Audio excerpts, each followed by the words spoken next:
നമസ്കാരം. പ്രതിരോധ രംഗത്ത് ഇന്ത്യ വലിയ നേട്ടം കൈവരിച്ച റിപ്പോർട്ടാണ് ഇന്ന് പുറത്തു വന്നത്. ആന്ധ്രാപ്രദേശിലെ സൂര്യലങ്ക എയർഫോഴ്സ് സ്റ്റേഷനിൽ അടുത്തിടെ നടന്ന അസ്ത്രശക്തി 2023 അഭ്യാസത്തിനിടെയാണ് തദ്ദേശീയമായി ഇന്ത്യ നിർമ്മിച്ച ആകാശ് വ്യോമ പ്രതിരോധ സംവിധാനത്തിന്റെ ഫയർ പവർ പ്രദർശിപ്പിച്ചത്. ഡിസംബർ 12-ന് ഇന്ത്യൻ എയർഫോഴ്സ് നടത്തിയ അസ്ത്രശക്തി അഭ്യാസത്തിനിടെ ഒരൊറ്റ ആകാശ് മിസൈൽ സംവിധാനം ഒരേ സമയം 4 ആളില്ലാ വ്യോമ ലക്ഷ്യങ്ങളിൽ ഏർപ്പെട്ടു. ഒരൊറ്റ ഫയറിംഗ് യൂണിറ്റ് ഉപയോഗിച്ച് കമാൻഡ് ഗൈഡൻസ് വഴി ഏകദേശം 30 കിലോമീറ്റർ പരിധിയിൽ ഒരേ സമയം 4 ലക്ഷ്യങ്ങൾ തകർക്കാനുള്ള കഴിവ് തെളിയിക്കുന്ന ആദ്യത്തെ രാജ്യമായി അങ്ങനെ ഇന്ത്യ മാറി. അഭ്യാസത്തിനിടെ ഒരേ ദിശയിൽ നിന്ന് 4 ലക്ഷ്യങ്ങൾ തൊടുത്തു.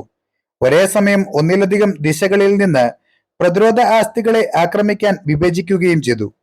Akash firing unit, firing level radar, ഒരു ഫയറിംഗ് കൺട്രോൾ സെന്റർ, 5 സായുധ മിസൈലുകളുള്ള 2 ആകാശ് എയർഫോഴ്സ് ലോഞ്ചറുകൾ എന്നിവ ഉപയോഗിച്ച് വിന്യസിച്ചാണ് പ്രദർശനം നടത്തിയത്. FLR കണ്ടെത്തി ട്രാക്ക് ചെയ്യുകയും 4 ടാർഗറ്റുകളുള്ള എയർ രംഗം ഉയർന്ന തലത്തിലേക്ക് അപ്ഡേറ്റ് ചെയ്യുകയും ചെയ്തു.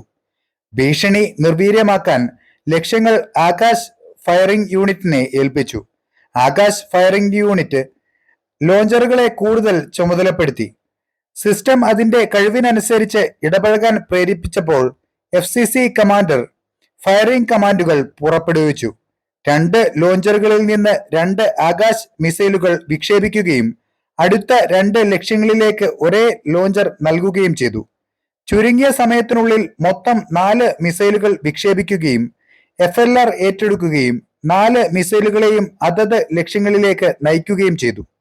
4 ലക്ഷ്യങ്ങളും ഒരേ സമയം പരമാവധി പരിധിയിൽ വിജയകരമായി ഇടപെട്ട് തകർത്ത് കളഞ്ഞു. 1 ദശാബ്ദത്തോളം സായുധസേനയ്ക്കൊപ്പം സേവനമനുഷ്ഠിക്കുകയും ഇന്ത്യൻ ആകാശത്തെ പ്രതിരോധിക്കുകയും ദേശീയ സുരക്ഷ നൽകുകയും ചെയ്ത ആദ്യത്തെ തദ്ദേശീയ അത്യാധുനിക മിസൈൽ സംവിധാനമാണ് ആകാശ് മിസൈൽ സിസ്റ്റം. പല വിദേശ രാജ്യങ്ങളും ആകാശ് വ്യോമ പ്രതിരോധ സംവിധാനം വാങ്ങാൻ താൽപര്യം പ്രകടിപ്പിച്ചിട്ടുമുണ്ട്.